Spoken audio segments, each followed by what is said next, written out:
Now when someone mentions wrestling films to you, you probably think of films like No Holds Barred, Ready to Rumble, Beyond the Mat, The Resurrection of Jake the Snake Roberts, or maybe even the aptly titled The Wrestler from 2008. Those are films that kind of fell into the spotlight of that very specific niche that is wrestling-related films. However, there are so many films that fill out the world of professional wrestling, some of which probably don't fall in the critical acclaim category, and others, you can't unsee them no matter how hard you try.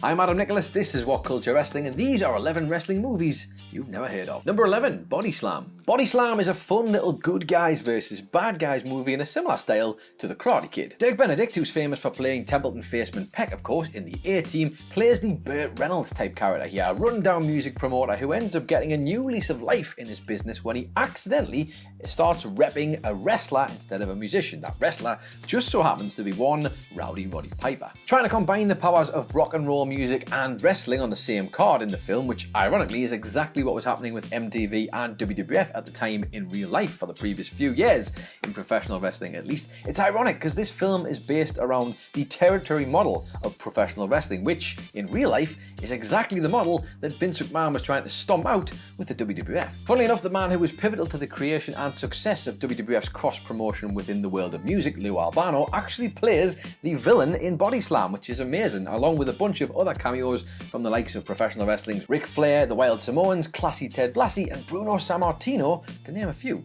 Number 10, The Backyard. This is a documentary based on the car crash lives of America's backyard wrestlers and the fascinating little subculture that they represent. It's an intelligently produced piece and it has an amazing story to tell about the American teenager as a whole, but also about backyard wrestling being a niche within an already niche market that is professional wrestling. Now, while this film does have a cameo from Rob Van Dam at one point, it's certainly not a film about him or ECW or anything like that. This is very specifically focused on the backyard wrestlers, the kids and young adults who decided to try this at home. And for better or for worse, that is what it sticks with. If you are interested in that sort of thing, definitely go and watch this film. Number 9, just another romantic wrestling comedy. Alright, our protagonist in this one is the nerdy Robert, who is pining for the unrequited love of his life, Sandy, and the only way he can get that love is through getting the permission of her father, who will only give his permission for her to date another fellow professional wrestler. You see where this one's going, don't you? And so begins the journey of our Robert, who is determined to become a wrestling legend. Now, it's a little bit, it's a lot ridiculous, and it's poorly edited and poorly shot. It looks like one of those old 80s teen flicks with a bit of wrestling slapped on the end, but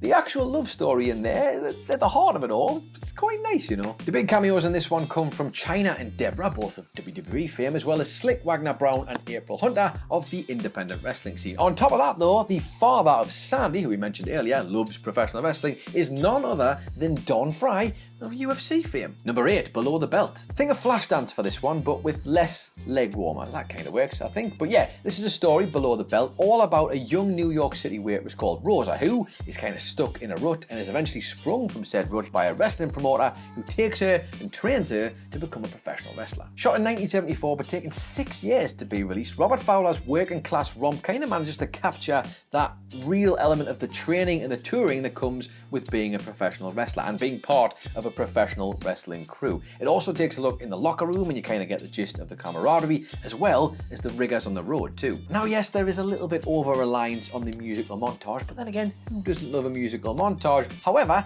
it's pretty interesting because it is actually based on a true story. You see, it's adapted from award-winning artist and writer Rosalind Drexler's autobiographical novel To Smithereens, in which she details her brief wrestling career as Rosa Carlo, the Mexican Spitfire. Other notable tidbits include the fact that Rosa's trainer in the film, Mildred Berg, is actually a real-life groundbreaking female wrestler who wrestled over 200 men during her wrestling career. And not only that, but Drexler was in fact so inspirational at one point that Andy Warhol, the artist, famous artist Andy Warhol, painted some silkscreen paintings of her likeness. I mean, this is a powerhouse of a female, a powerhouse of a woman.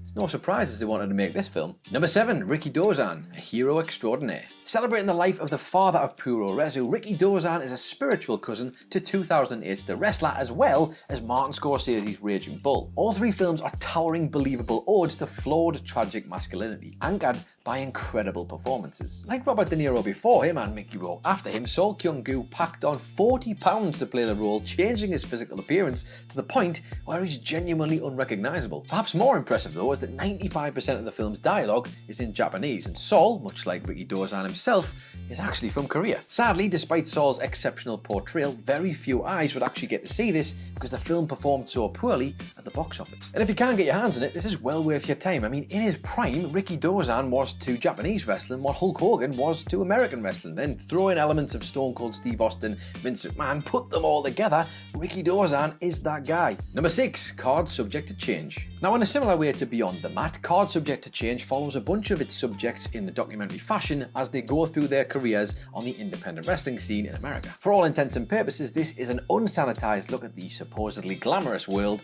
of professional wrestling. World Wrestling Entertainment, this is not. It also features a ton of interviews. I mean, like a lot of interviews, including folks like Jim Cornette, Kevin Sullivan, Paul Bearer, and Sherry Martel, to name a few, but literally there are many, many others, and all together they paint this picture of a really grim, harrowing experience in the world of pro wrestling as an entertainment product, but also as an industry. And in a tragic reinforcement of that exact point, at least 2 of the people who did interviews for this documentary, Sherry Martel and Michael Trent Acid-Verdi, overdosed shortly after filming this documentary and passed away. Number 5, the one and only. Alright, a bit of lighter relief now. Carl Rayner's story about a cocky wannabe actor starring Henry Winkler, who you maybe recall from his 2002 guest role on Law & Order Special Victims Unit, and I think that's about it. Who plays a man who just can't seem to catch a break, but somehow manages to slingshot his way into a professional wrestling career. Amid problems with his wife and in-laws, our hero Andy Schmidt tries a number of gimmicks to try and get himself over in the world of wrestling. Most notably is his gimmick Dr. Weasel, who's an Austrian hypnotist who essentially mesmerizes both his opponent and the referee in order to get heel heat with the audience. But the gimmick that Schmidt adopts that eventually makes him a huge success in the film is one that he calls the Lover, which to you and me is basically just him doing a Gorgeous George impression. Now, as you can imagine, Henry Winkler is excellent in this film, as always, funny as ever, but the film itself actually tries to reverse that trope that we see in real life, where wrestlers tend to want to leave that business and go to Hollywood. And he is such a bad actor that he ends up leaving acting and going to the world of wrestling. And of course, if we're keeping on top of all the proper wrestler cameos, Chavo Guerrero Sr. is in this one, so there you go. Number 4, Wrestlemaniac. Starring Rey Mysterio's uncle, Miguel Angel Lopez Diaz, or better known in Lucha Libre circles as Rey Mysterio Sr., this slasher movie, which sees a bunch of kids who are intending to put together a low-budget porno, get lost in Mexico and end up in a mysteriously spooky ghost town called La Sangre de Dios, which literally means the blood of the gods. The kids find out about a scary urban legend that whispers about a homicidal luchador, El Mascarado, who went insane during his time as a pro wrestler and started to kill his opponents. The legend, of course, turns out to be true, and El Mascarado starts to kill each of the kids one by one. Now, while Wrestlemaniac is pretty much just a generic slasher movie, there is a bit of a high concept twist that I kind of enjoyed.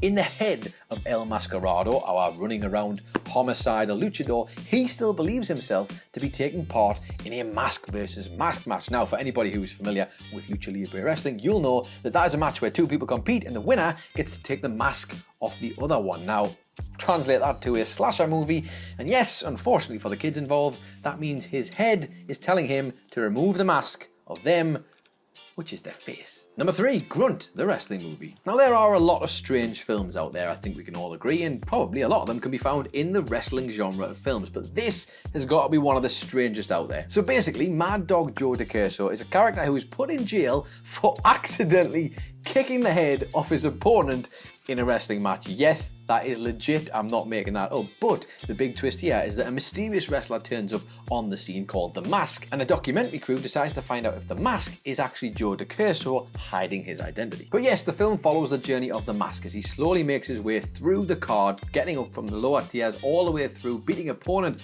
after opponent to eventually make his way to the main event. And of course, when he finally gets there, we get him in a match where the finish is about to echo the prologue. The Mask finds himself in a position where his opponent is trapped within the ropes, prime for his head to be kicked clean off his shoulders, just like Joe DeCurso did. But there's a big save from the back. Someone spills in for the interference spot, and I'm just going to tell you now, spoiler alert in case you're going to watch this film, it's Mad Dog Joe DeCurso who makes the save. Look, it's one of those films, it's daft, it's stupid, but if you get a couple of beers and sit down with your mates, I guarantee you will have a good time at how stupid and ridiculous this is. And there's some pretty good wrestling footage in there too to boot.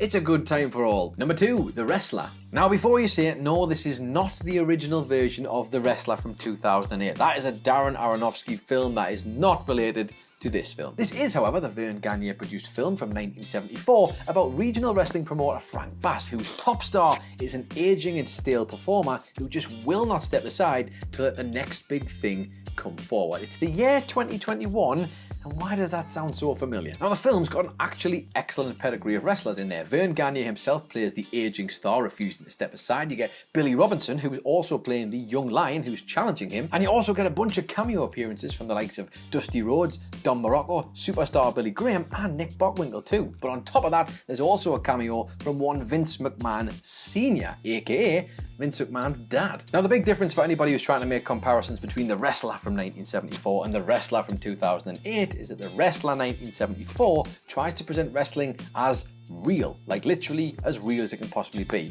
Obviously keeping in kayfabe, this is a drama that tries to present wrestling as actual legitimate sport. Look, it was the 70s. Kayfabe was a thing back then. People respected it. So should you. And number 1, with a bullet, Santo Gold's Blood Circus. Alright, let me see if I can get this one right. In the 1980s, there was a guy called Santo Gold, who was a Baltimore native who was actually called Santo Victor Rikidōzan, also known as Robert Bob Harris. You still following? Basically, the guy was a pop impresario and businessman who seemed, for want of a better phrase, to be a man who perhaps wasn't playing with a full deck. The guy sold fake gold chains via 10-hour-long infomercials that spread out all across the United States of America. On top of that, he then recorded pop music about said gold chains. I hope you're still following me. And then on top of that, is apparently said to have filmed a gargantuan sci-fi film that was an absolute flop, called Blood Circus. Now each of the 3 parts of this enterprise, the music, the jewelry and the film, were supposed to help promote one another. The music and the lyrics were supposed to promote the jewelry, and the jewelry infomercials hawked the film. The film, however, would be the biggest of all, a sci-fi flick that featured, and honestly, I'm going to have to read this because I didn't believe it when I actually heard about it. Aliens from the planet Zoran that fought cannibals and wrestlers from both the USA and the USSR. And on top of this, as you may recall, yes, you guessed it, the film would then also promote Santo Gold's music, which would play in the film. And on top of that, probably push through product placement, Santo Gold's jewelry as well. This is mental. Rikidōzan sank $2 million of his own money, obviously quite good at what he does, into this film with the intention of getting a nationwide distribution for the film. However, when that absolute foolproof plan of his failed, and I cannot imagine why with a description like that, he decided to hire out a bunch of movie theatres in Baltimore and put the film on the big screens there for people to go and see. The whole experiment lasted for 1 week, and on premiere night there was only 3 people who turned up to watch the film. 2 of those people were actually movie critics who may or may not have been paid to go. As you can imagine, Rikidōzan never made a dime from the film, and it was considered lost until it started to resurface again recently with little clips here and there. The man himself ended up in prison for mail fraud. Who could believe it? Because the guy was offering fake credit cards to people with bad credit, which turned out to be actual vouchers for Santo Gold products. Genuinely, if he actually filmed this whole process instead, maybe that film would be a hit success instead of whatever the hell Blood Circus ended up being.